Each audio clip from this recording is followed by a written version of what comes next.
Ny mety toetry ny andro any an-dranomasina ny talata dia 20 aogositra 20 amin'ny 9 maraina hatramin'ny alarobia 20 aogositra 20 amin'ny 9 maraina. Tombanao mafy ny fitsokan'ny rivotra any amorontsiraka atsimo andrefana, anosy, androy, atsimo atsinanana ary vatovavy. Vinafinaina ho 10 hatramin'ny 10 km isan'ora any amafin'ny rivotra. Hatratra 10 km isan'ora indraindray any amorontsiraka atsimo andrefana nosy. Manomboka ny alakamisy 17 aogositra 20 maraina. Mahazo fampitandremana amin'ny loko maitso ny morontsiraka rehetra voakasika. Etsy andanin'izany tombana herina herobe ny ranomasina any amorontsiraka melaka, menabe, atsimo andrefana, androy, anosy, atsimo atsinanana, fitofinany, vatovavy ary ny distrika Manoro noho ny alondrano avy atsimo.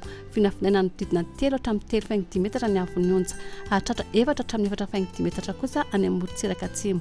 Manomboka ny alarobia 20 aogositra 20 alina any amorontsiraka atsimo andrefana, androy, anosy, atsimo atsinanana.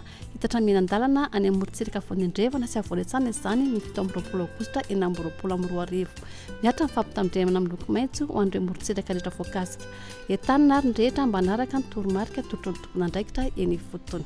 Ho an'ny morontsiraka atsinanana, tanjona pombaomby hatrany amin'ny tanjona angotsy, andraona indraindray. Ho avy atsimo atsinanana ny rivotra ka ho 3 hatramin'ny 7 km isan'ora. Anjozabe ny ranomasina, avony onja 15 hatramin'ny 2 metatra.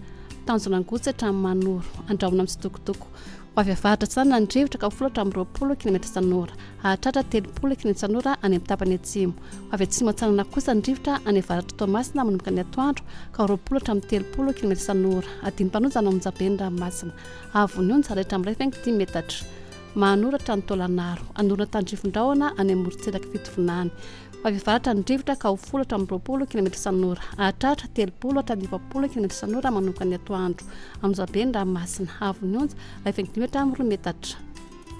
Tolanaro hatrany amin'ny tanjona Vohimena. Homena amin'ny ankapobeny. Ho avy atsimo atsinanana ny rivotra ka ho 20 hatramin'ny 30 km isan'ora. Anjozabe na herin'ny ranomasina. Avony onja 10 metatra amin'ny fiandro amin'ny fehim-potoana. Tena mindalina izany rehefa atoandro. Ho an'ny morontsiraka andrefana. Tanjona Vohimena hatrany amin'ny tanjona Akapo. Homena amin'ny ankapobeny. Ho avy atsimo ny rivotra ka ho 30 hatramin'ny 20 km isan'ora. Anjozabe na herin'ny ranomasina. Avony onja 10 metatra. Hidina 2 metatra manomboka ny atoandro. Tanjona Akapo hatrany amin'ny tanjona Velanandro. Homena amin'ny andro amin'ny ankapobeny. Ho avy atsimo ny rivotra ka ho 20 hatramin'ny 30 km isan'ora. Hatratra 20 km isan'ora indraindray. Anjozabe ny ranomasina. Avony onja 15 hatramin'ny 2 metatra. Tanjona Velanandro hatrany Nalalava, andraona Mahalana. Ho avy andrefana amin'ny ankapobeny ny rivotra ka ho 10 hatramin'ny 20 km isan'ora. Hatratra 30 km isan'ora indraindray. Otonina dimy mpanonja ny ranomasina. Avony onja 15 hatramin'ny 2 metatra. Analava hatrany amin'ny tanjona Pombaomby, andraona amin'ny sitokotoko. Ho avy atsimo atsinanana ny rivotra eo anelanelana nosy be sy ny tanjona Pombaomby ka ho 30 hatramin'ny 20 km isan'ora amin'ny maraina. Ho avy andrefana kosa ny atoandro ka nodidina 20 km isan'ora. Ivofa amin'ny fitsokan'ny rivotra ny anakafa ka ho 10 hatramin'ny 20 km isan'ora. Adiny mpanonja ny ranomasina. Anjozabe indraindray. Avony onja 15 hatramin'ny 2 metatra. Hatratra 15 metatra any amin'ny tendrony avaratra.